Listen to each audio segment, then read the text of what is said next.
Hey everyone, it's Chuck with Bush and Zen. I'm back in Oceanside and I wanted to share a story about my trip on the way down. Last weekend, I was traveling from the LA area to down here towards Oceanside, and I wanted to stop at San Clemente Pier because I've been really curious about that area. And a really interesting thing happened that made me sort of learn about this idea of like stuff, you know? Our society is very big about constantly buying new things, consume, consume, consume. So, like, if you've got a rental, if you've got a home, whatever it is, that we're always finding ways of filling it with stuff, right? We don't really need this stuff. We want it, but we don't need it. So something kind of interesting happened where I ended up taking the train down to San Clemente Pier. There's a stop right there. And I get off of the pier. I've got all of my stuff. I've got my backpack. I've got two backpacks, a bag that's completely stacked full of stuff. And I have something on top, which is something that's sort of precious to me in a way, and it's my my hoodie. Now, this isn't any particular hoodie. This is a hoodie that I've been wearing for the past, I would say, 5 years, since I started my pet boarding business called Pooch Patrol in Portland. And so I bought this hoodie because I was going to use it for providing services of doing dog walking and training, all that kind of stuff, right? So that was always the intent of the sweatshirt. I obviously love it. It's made out of organic cotton. It's got a zipper on it, like a thicker quality hoodie, and it's really nice. Like, it's nice, and they're expensive. It's like over $100 for it. So there's a monetary value that's associated with it. So I'm taking the train down there, right? And then I end up at the pier. I've got all my shit with me. I'm like, well, I can't just leave my stuff. I have to carry it. I have to carry it, walk all the way out to the pier. And I do that, and I'm just like soaking it up. Like, there's surfers out, the sun's setting. It was just a vibe. It was just so special. And then obviously I was hungry because I hadn't really eaten much that day. Meaning I don't typically eat too much, so I was like starving. And I was like, well, I'll just do some research while I'm at the pier, wandering around. And sorry, I'm really distracted because there's a bunch of squirrels over here. They're like staring at me. Anyway, I'll show you that. There's one right there. Hey. I'm not sure if you can see it. It's looking right at me. This is the old mission, I think, is over there.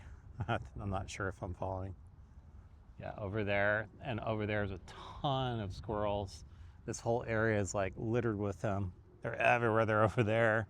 They're just all over this area. So they've kind of taken over. All right. Anyway, so back to the story. So I end up at San Clemente Pier, go all the way to the end, come back, and I do some research, and I find this Italian restaurant, this pizza place, and for what I can tell, like, they have absolutely killer garlic knots, and people are loving their pizza, and it's super busy. And I'm like, okay, that's where I'm going.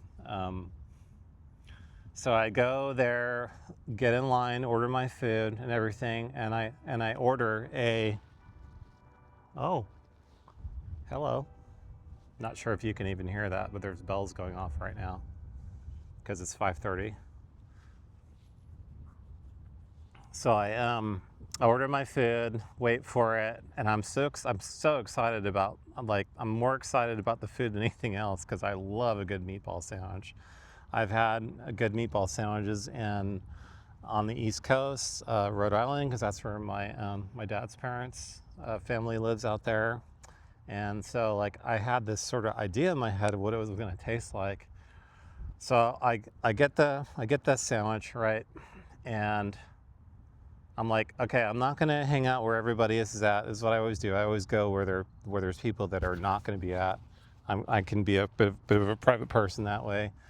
And so I walk to the north, I think it was the north side, yeah, north side, and I found this great little spot next to a one of those lifeguard towers, and I'm all psyched. I'm all pumped to like. I went and checked out the pier. I'm where I want to be, and I got this killer meatball sandwich to eat. So I set all my stuff up on the beach. All my bags were sitting on top of the sand, and I remember taking the box that the meatball sandwich is in and putting on top of one of my bags. Well, there's a problem there. There's something missing that should be on top of the bag. That hoodie that I mentioned, it's gone. I'm like, oh shit. And I sort of thought that for a second, but not really. I was just kind of like, I was more like in a terms of acceptance. I was like, well, clearly I don't need it.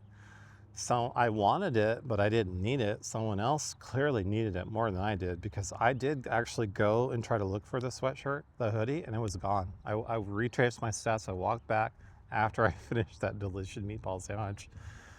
And it really made me think about that like, you know, our culture as society is like, we're brainwashed with like constantly consuming, buying things, filling our homes, filling our cars, rentals, whatever. Even if you have an Airbnb, you got to fill it with stuff, right? But maybe that's the problem. That's the problem with our culture, is because we're constantly trying to fill our lives with stuff. Like, when do you let go of things? And you're probably not going to do it on your own. That you might need some sort of external reason. Maybe you got to move. Maybe you're just trying to do spring cleaning or summer cleaning and just get rid of stuff. So for me, I think that day, I'm actually honestly a little surprised I wasn't a little more upset with it, because I love a good hoodie, and I love shoes. That's pretty much what I collect, if I can collect things. But with my lifestyle, constantly traveling, like, having a lot of stuff is not good. You don't want a lot of clothes. You don't want a lot of shoes. I literally have 2 pairs of shoes, and I've been living like this for the past couple of years, really, the past 2 years, just very minimal living. So I guess that's sort of my question to you all, is like, if you were in the same situation as me, do you think you would have gotten upset? Do you think you would have been pissed?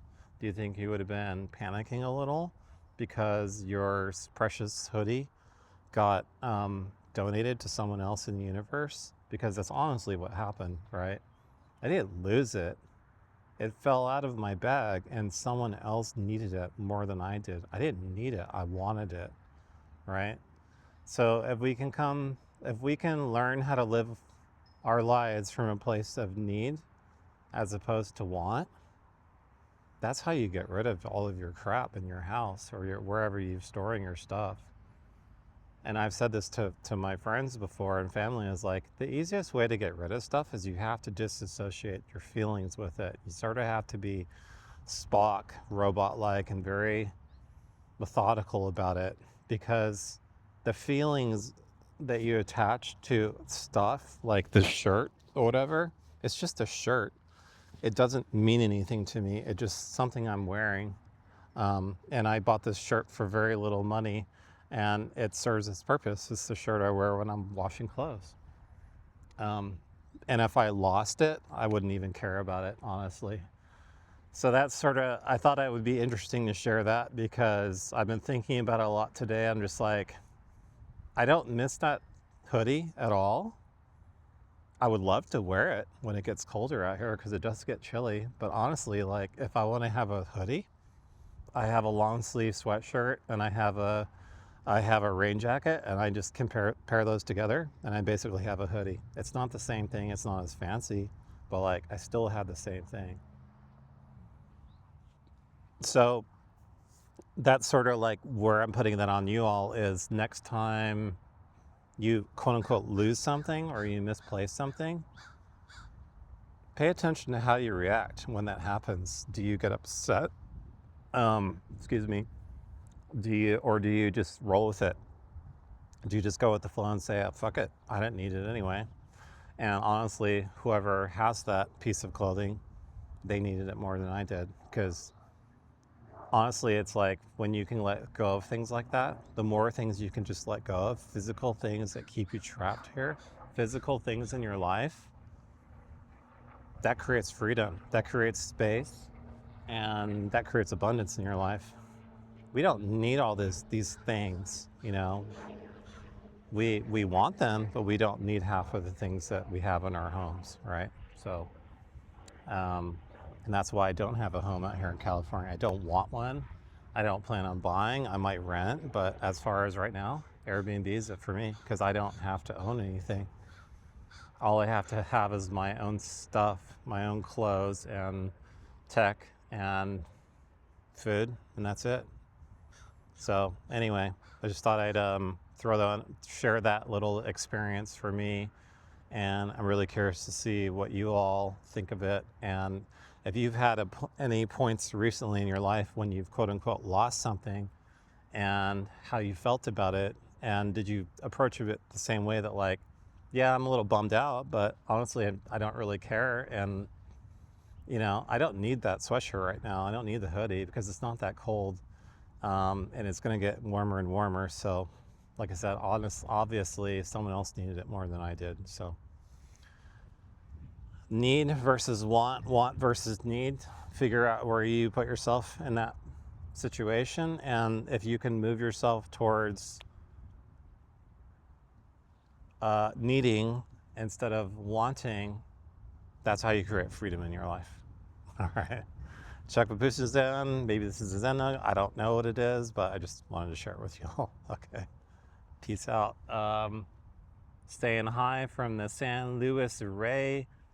Yeah, San Luis Rey mission. That's where I'm shooting this one from. So this is where I come hang out a lot when I'm out here. All right. Cheers.